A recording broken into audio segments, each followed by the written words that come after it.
Welcome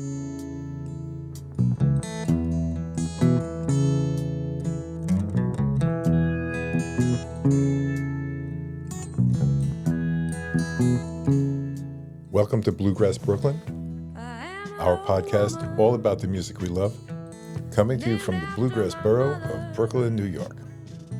My old man is another child that's grown old. Okay, episode 6, Bluegrass Brooklyn. Exciting, right, Liz? Ooh, oh my gosh, major milestone. Yep. Welcome, everybody. Thank you for joining us. We are today going to speak with Sam Dallas. She is a bass player, well known here in Brooklyn. We're exploring the theme of homegrown and locally known. So we all know Sam. She's great, and she's got a lot of very interesting things to say.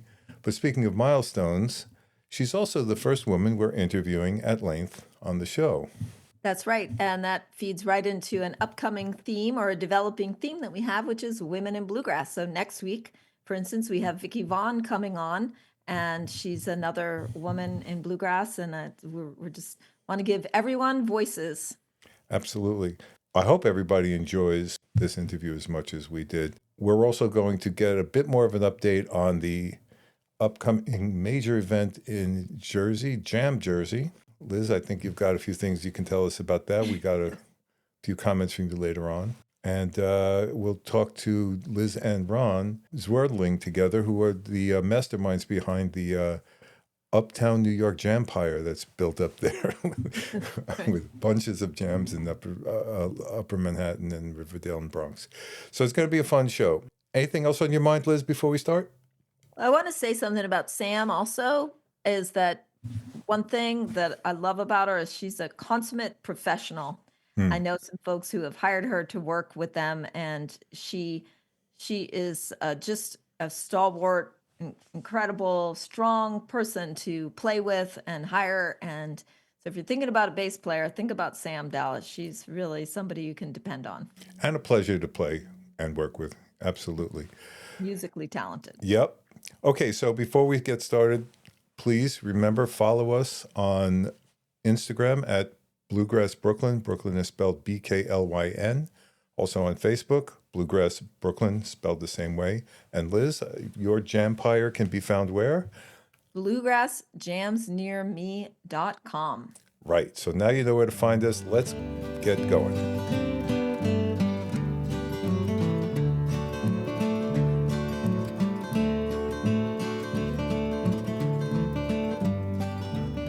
We're here with Sam Dallas, bass player extraordinaire and personality around the Brooklyn bluegrass scene. Hi, Sam. Hey, how's it going? It's going great. Thank you for joining. How did you get into music? What was your origin story as far as being a musician is concerned? I come from a family where everybody listens to music, but most people don't play it. Although I later found out my grandfather did play bass in high school. Yeah, it was an exciting one. But there's always music on in the house growing up. My dad's really into it. My mom's really into it. I sang in the church choir. I played flute in middle school and high school band. Actually picked flute because it was easiest to carry, which didn't work out with the bass. And then I did musical theater for a couple years. And then in college, I stopped performing and I did a lot of music production stuff. I interned in recording studios and got a degree in studio engineering work. I actually started playing music live again because of S1Es. I was going to the Bluegrass Jam and listening, and then after a while, I started bringing my guitar, and then I started singing, and then I started playing bass, and then that took over my life in a nice way. Boy, going from flute to bass. Honestly, I picked the flute because I was like, this is great. It can fit in my backpack. But it turns out if you never practice flute, you're kind of terrible at flute. And terrible flute is awful to hear, even if you're the one playing it. How is it you ended up playing the bass? I had been going to the S1Es Bluegrass Jam since when I was an intern in college, living in New York City for the summer. I Googled cheap bar live music, and S1Es showed up. And so I would go down and take the train down from the Upper West Side and go and listen to music every Saturday all summer. So I didn't know anybody, and it was kind of lonely in New York, and I liked the music. And after literal years of that, I was eventually, you know what, I think I could play my guitar here. Like, I can handle this. And as I got to know the community better, I realized that I really liked the role that bass plays, specifically in the Bluegrass Jam. And I also really like the people that played bass. They're really nice and very cool. And I was like, oh, I want to be one of these people. And then I got to try it out from a friend, basically handed me a bass, and I was like, oh, okay, I'm in love with this. When you find the instrument you love, you know it. Yeah, it was kind of wild. If you don't mind me asking, you came to New York. Where from? I'm from Rhode Island originally. Ah. Yeah.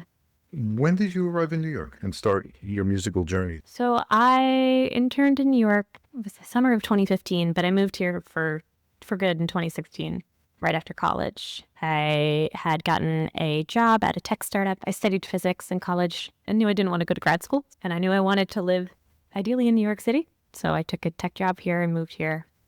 And at the time I played guitar, but pretty much exclusively guitar alone in my room. Well, you showed up around 2015. How would you describe what you found when you started mixing into bluegrass then versus now?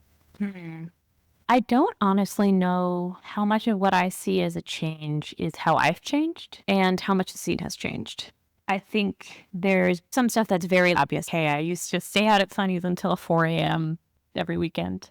And now they close at 2, which is probably better for my sleep and liver.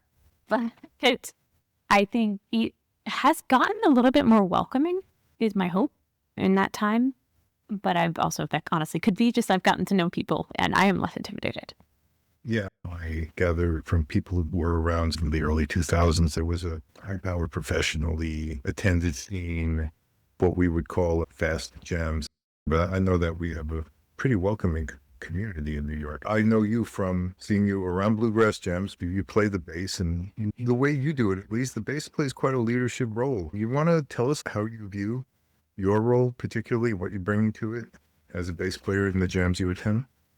Yeah, totally. And I'll preface everything I'm about to say with playing bass in a jam is really different than playing bass for a band, because a band is more about playing with people and listening to what they're doing and responding. And a jam is you're the secret leader, which is why I liked playing bass originally, because I was like, oh man, I get to be secretly in charge.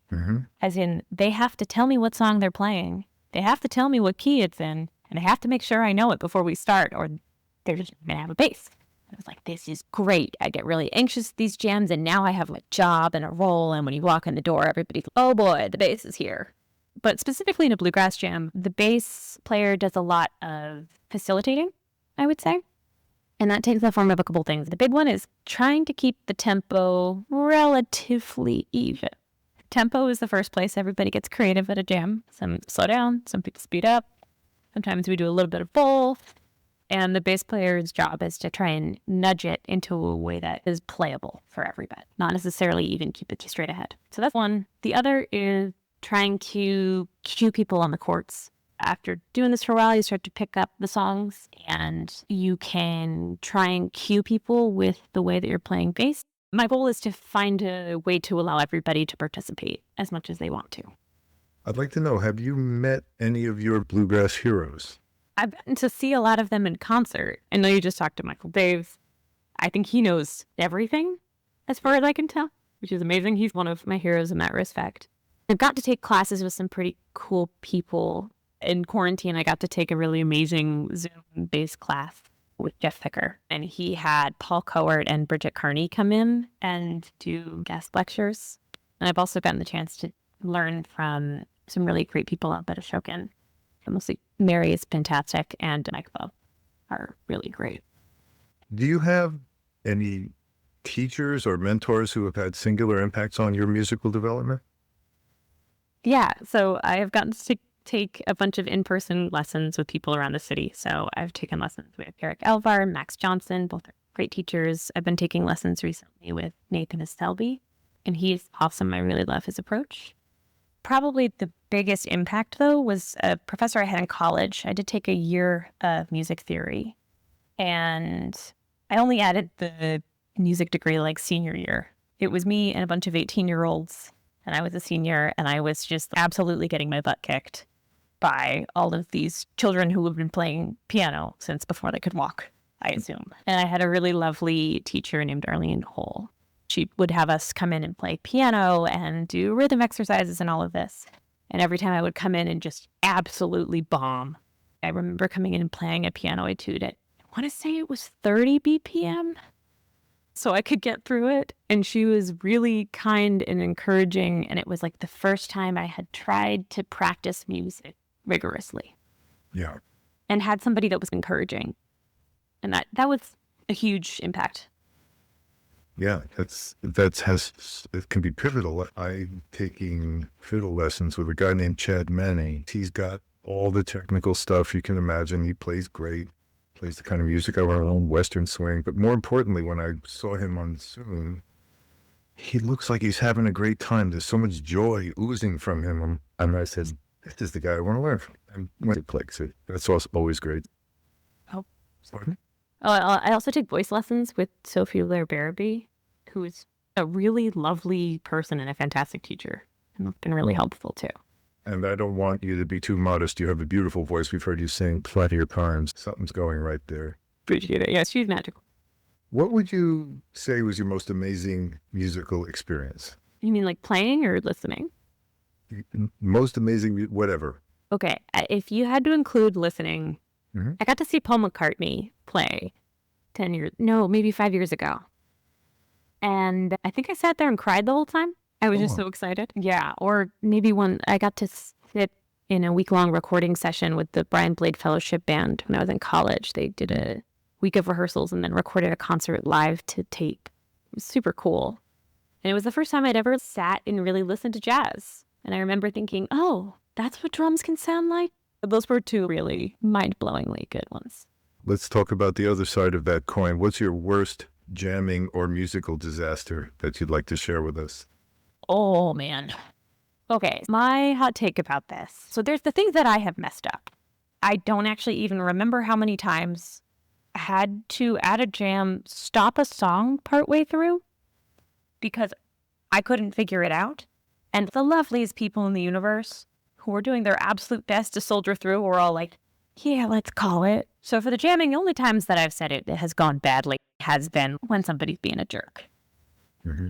Right? Because my policy of jams is I don't care if you sound like a cat in a bag falling down the stairs. That's totally fine. As long as you are being kind and nice and allowing other people to have a good time, go for it. I've seen you be very gracious in a lot of circumstances. I have bombed harder in front of a lot of people. Like, every time I get nervous, I'm like, I've done something stupider in front of a lot more people before. Yeah. Yeah. I had a real habit of falling over and play. How much performing do you do nowadays? And where and of what type?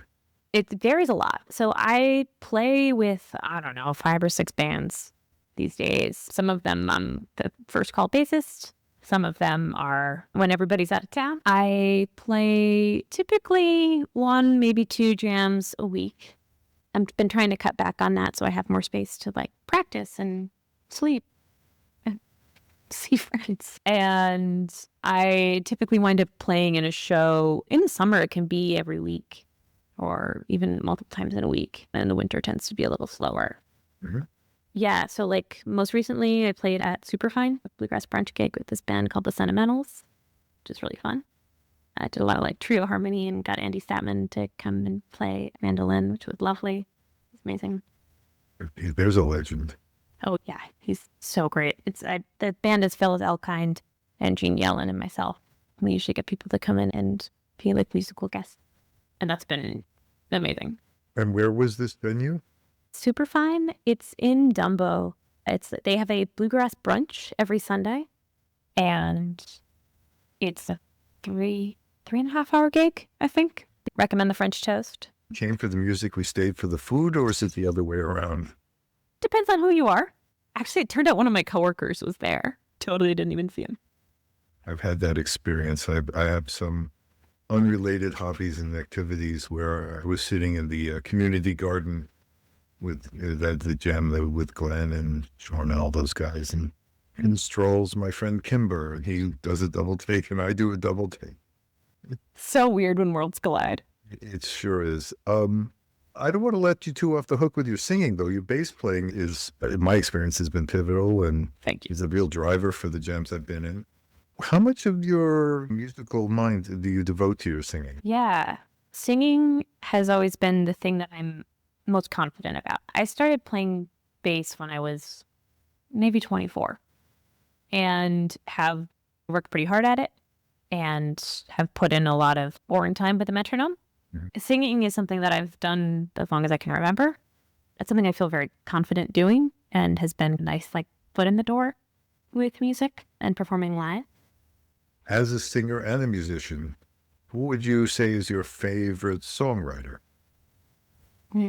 Okay. or songwriters? Yeah, because I'm totally going to hedge this and give you 30 people. Okay. Okay, my obsession for the last 2-3 years has been Stevie Wonder. If you listen to a Stevie Wonder song, and there's some crazy stuff going on in there, and it's so singable, and the groove is so good, and it's so catchy despite the fact that it has no right to be that good. For lyrically, my favorite is definitely John Prine. He was an amazing songwriter. I particularly love the empathy in his songs is really beautiful. And I enjoy the way that he wrote characters. And it makes them really fun to perform, especially because you have a story that you're telling. Yeah. You picked the song that we put at the top of the episode. Tell us a little bit about what you like about it, your connection to it. Yeah, absolutely. Angel from Montgomery. I picked the Bonnie Raitt version, which is what I grew up listening to. My dad's a huge Bonnie Raitt fan. And so I have known this song for as long as I can remember. And eventually, once I started playing Bluegrass, I found out, oh, hey, this is a John Prine song. Let me go check out some of the other stuff he did. And it was my gateway into his writing. There's two things about it I really love. One, it's just a really beautiful story. It's off of John Prine's first ever record. He was pretty young when he wrote it, and he tells this story really beautifully from the perspective of an older woman, which is just not something that happens a lot with a lot of songwriters, especially of that era. Yeah. Yeah, it's incredible. And there's a real depth to the characters in the story, right? It reminds me a little bit of Living with Ghosts, that record, in terms of the storytelling and the content. The other thing is that it's just really simple and to the point. There's actually some kind of musical weirdness in there that's really subtle, but serves the words and the storytelling, right? There's actually a skip beat in every first and second half of every verse and chorus that you don't even hear when you're listening to. And it's a little bit of musical interest that keeps the words moving. Yeah, that's quite interesting. Were you a songwriter at all? Not really. I really love the technical aspect of playing music and performing music. I love the community aspect, but I think I'm a little too New England to get up and talk about my feelings on stage. I figure in 10, 15 more years of therapy, maybe I'll be able to. My partner's a songwriter, and he's really incredible. And I learned that you don't have to put literally everything literally true all the time. And also, he's super brave to get up and perform these for people. I know from my experience, I started out of nowhere writing songs. And there are some I won't perform. I won't do it at a jam or because it's too personal, it's too emotional. But it does take a certain degree of musical bravery. I'm sure you have it. Hope to get around to it at some point. As far as jams are concerned, I think we would agree that when we go to a jam here in Brooklyn, there's an awful lot of guitar players. Yeah. Seem to be a lot. But on a serious note, what's your thought about the diversity and gender diversity in jamming here in Brooklyn? This was something that I found particularly intimidating when I started. It's really hard to walk into a room that is full of, frankly, older white dudes playing guitars, but sometimes they're playing mandolins and feel like you don't belong. And as I've gotten to know people, the vast majority of them have been really kind and welcoming and great, but that doesn't make it any less terrifying at the beginning. I think there's a combination of stereotypes, of the types of music that we play, the type of people that you see, and the types of people that are allowed to take up space in public. Because when you're playing music, you're asking people to look at you and asking people to pay attention to you in a positive way and asking to be the center of attention. That's terrifying if you are new. One of the reasons I really liked playing bass, especially when I first started, was it gave me a way to be on stage where I had to be asked. Right. I had to be invited. I knew I was wanted. And that was really big for me. because I was too scared to come in and walk into this room and be often the only woman there. And I think the situation is even more drastic when it comes to people of color or other marginalized identities. That is one of the things that I wish we were doing more of, is making this space more explicitly welcoming to people. Because even if when you get in the door, people are great, which they are, it doesn't necessarily look like that from the outside. And that limits who gets to play and who gets to be heard. You make such an interesting point, which I'd like to amplify. I am an older white guy, but in Brooklyn, there tends to be a lot of younger, very talented 20-something, 30-somethings. And I feel the same way sometimes. Yeah. I'm the old guy and I'm kind of a beginner, but as you say, I'm made to feel welcome. But I had to be coaxed into my first jam circle, almost grabbed by the collar by a fellow about my age. Yeah. In your opinion, what could we do to build that inclusiveness? The first thing is like a zero tolerance for people not being inclusive and welcoming, which I've seen. This has started to happen at jams. Yeah. Of like, hey, not cool, get out. And that's what you need, frankly. And I'm really glad that's starting to change.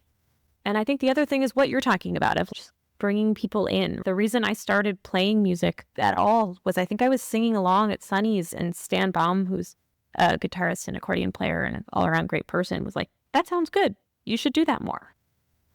And I was like, oh, that's on the table for me. Okay, let's do it. Interesting. Well, this is Bluegrass Brooklyn, where we celebrate both our bluegrass music and our identity as the bluegrass borough. I'm interested in finding out what other musical genres you pursue and are interested in. The boundaries of bluegrass are a little porous, right? So bluegrass as a genre is not that old. So I play a lot of country music as well. Depending on who you ask, that might be also bluegrass. But I also, in the last couple of years, have been trying to branch out a little bit more. Been starting to play some traditional jazz, which has been really fun. In 2020, in quarantine, I was like, I am bummed practicing scales. Like I'm preparing for a gig. And so started to learn to play with a bow and have been like dipping my toe in, I would say classical bass, but really just the etudes they give to the children that are trying to learn how to play classical bass. And my goal is to keep expanding into a little bit more. I recently did my first ever front woman jazz gig. Exciting. Big deal. Yeah, it was really fun. I got hooked on Western swing, which is proto jazz and very fiddle-centric. Mm-hmm. I love that stuff. Yeah, I'm trying to learn it, and it's a great expansion from bluegrass. And the nice thing about playing bass is everybody needs a bassist. So you have the option to check out other stuff sometimes. And then I feel like it informs how I approach playing bluegrass as well. Let's conclude with this. Do you have any advice to jammers or musicians out there who you might like to see progress or participate in our jam community here in New York? Yeah. The first I will steal from my partner, which is whenever anybody asks him, he's a really good guitarist. Whenever anybody asks him, how should I learn to play guitar? His answer is always, do whatever is fun and keeps you playing. So literally the only thing that matters if you want to play music is that you just keep doing it. And then the second thing is just, it's not life or death. It's going to be fine. You can get up there and you'll bomb in front of a bunch of people and you'll do it again. And that's fine. And the goal is to find a community and play music and have a good time. There's a way to come into a space and be considerate and be kind and get to know people. But also, life is short. Just go for it. Awesome. We've been speaking with Sam Dallas, one of our favorite Brooklyn-based musicians / bass players / singers. Thank you so much for your time. And we look forward to seeing you at the next jam. Yeah, absolutely. Thanks for having me.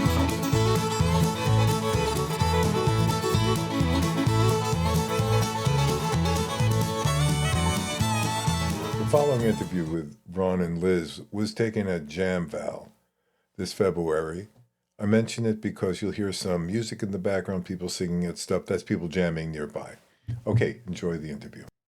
I'm here with Liz Wolfe and Ron Zwerdling, both of whom are New York jam leaders and very involved in the bluegrass music scene there. Ron, Liz, thanks for joining me. Thanks for having us. I wanted to talk a little bit about what you guys got going on in the New York City area. How did you get started organizing jams? It seems like you got 7 dozen of them going. Yeah, so here's how it went. I knew Ron because he was organizing some jams in Riverdale, and I would go up there, and he would come down, and then the pandemic happened, and every jam that we could participate in completely shut down, and we realized the only thing we could do was play outside. And so Ron said, hey, you want to play up by the tennis courts in Riverside Park? And I think we had 4 people, maybe 6 people at the first jam. We were all masked and all that. And then I started collecting names, and we started inviting people, and then it grew a bit, and then we landed at a spot at 102nd Street and Riverside Drive, which every Sunday from 2 to 5 were there. And because it was public, people would walk by and they would see us and they would want to get on our list. And then more people heard about it, and we were consistent. And then we started doing jams in other places, and I have a background with databases, and I started putting the names in the database. And now I have 650 names on my list after the 4 years we've been doing it. So the way it works is this. Ron texts me and says, how about this date? And I look at my calendar, yeah, that looks good. And then he reaches out to the person to coordinate the space. And then we spend a lot of time texting dates and locations back and forth. And God forbid we change a date, then it's bad news. One of us has to be there to run the jam. And I'm the more delinquent one. I'm usually running around to different places. And so we co-run them. Ron, which is, I know you lead a few. Which are the ones you lead? We both lead them. We kind of switch off, but we do some at the Irish bar Andrea Bach in Riverdale, almost every 2 weeks from 11 to 2 up on 238th Street. And they also own another bar, La Cala, which is in Washington Heights on 181st Street. So we've been doing that probably once a month on a weekday evening. But the spaces are really great, and Liz and I would go play in Brooklyn, or we would play when we went to Jersey City. Yeah. So we were not fond of the travel, but we were looking for venues uptown. I hear you. Liz, you're typically leading the one on 102nd Street in the Riverside Park. Any others? Well, the Sunday jam is from 2 to 5, pretty much every Sunday. So in the warm weather, we do that outside at Riverside Park, right down in the park. And in the winter, we have a jam called the Posh Jam, which is, my friend has an apartment on Central Park West and 73rd Street, and it's a beautiful apartment. So that was nicknamed the Posh Jam. And we're always looking for venues where there's a room, where it's relatively quiet, and we can have a time where we're just sitting in a circle. So the Sunday jam is what I would call our flagship jam, pretty much every Sunday. You send out all kinds of email communications. How do people sign up if they want to get regular communication from you and keep track of what's going on? They send an email to Liz at bluegrassjamsnearme.com, which is a website that I just decided on a whim to register last year. So you can also just go to bluegrassjamsnearme.com and see all of that. I'm also on Meetup. But the best part of it is, now it's gotten to a point where I just get random emails from people and I have no idea how they even heard about it. Amazing. Add me to your list. And in my real life, I'm a business coach. If I got as many people asking to be on my mailing list for my business coaching. And people will sometimes not respond or let us know they're coming, and they'll come, or they'll bring a friend. Sure. Or the friend will end up coming. So, I mean, I think the word of mouth over the last 4 years have been quite substantial. And it's gotten sometimes too big. Yes, that is true. And also the level of experience that one may have, typically for these jams, it's open to anyone. So we encourage people who haven't played or are scared to play to do a song. And we don't exclude anybody. That's pretty awesome. Liz, you also are very involved in the Wernick method. Can you tell us a little bit about that? Yeah, so I went to Pete Wernick. If you're not familiar, we interviewed him for this podcast, and he's the originator of what he calls the Wernick method. When I first learned about it, people were like, what's the Wernick method? I want to know what the method is. And I said, well, the method is jamming. If you know how to jam, you know how to jam. But people don't necessarily know how, and also there's so much etiquette involved. There's actually a lot of etiquette in bluegrass that is really helpful if you know the rules before you go in. For instance, you don't sing harmony with the person on the verse, you wait till the chorus for harmony or to singing along so that you're not stepping over someone. And if you just are used to going to open mics or the ukulele meetup or whatever, you might not know that that's a specific thing. So the Wernick method are classes that you can take that by the end of it, even if you have no jamming experiences, you will walk out feeling confident on how to lead a song at a jam. I can attest to that. I've gone to a couple, and the first one, I was pretty much a newbie, and I came out much more confident. Something that's a feature of some New York City jams is exclusivity, though. You think about Mona's on Monday night or Matilda's on Wednesday night. They call it a jam, but really it's 4 or 6 A-list professional or semi-professional players. And maybe if you're also an A-list semi-professional player and you're sitting in the audience, they may call you up. Yeah. But I find that those kinds of events are great to go to. I love going and listening and mingling and hanging out with my bluegrass people. But you got to realize, it's like going to a Wimbledon wearing your tennis whites and carrying a tennis racket. No one's calling you out of the stands if a player gets injured to finish the match. And we also get people that are not great players, but they want to learn. Yeah. And even in the Bronx, we get people from Westchester, sometimes Connecticut, sometimes New Jersey, Yeah. who won't necessarily travel to Brooklyn or beyond. I find people will generally gravitate to a set of jams, and there's 2 or 3 I go to very regularly, and then I'll go to others, but those are the 2 or 3 I'll make sure I hit.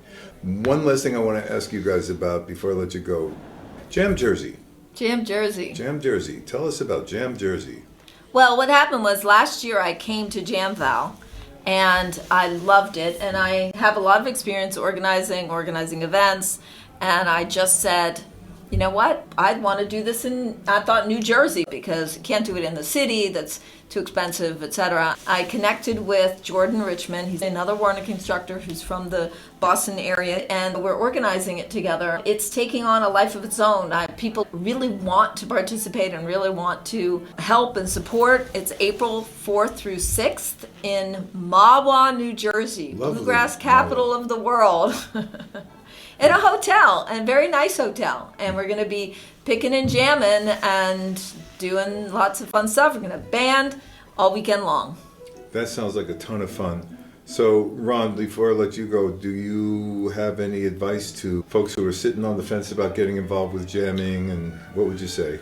I think when I went to my first jam, I could not play. And I needed my wife to come with me as moral support. So I think the thing is just be open to making mistakes. We won't be critical. You know, typically not all jams are the same. Some are advanced, some are not. Seek out the ones that you like and continue to go. And you know, what's the nice thing is that we see people improve over the years. Yes. Including ourselves. Yes. So Very it's, true. it's very satisfying. Yeah. Well, thank you. That's sage words of wisdom, and thank you for all the information. Thanks for taking time with us.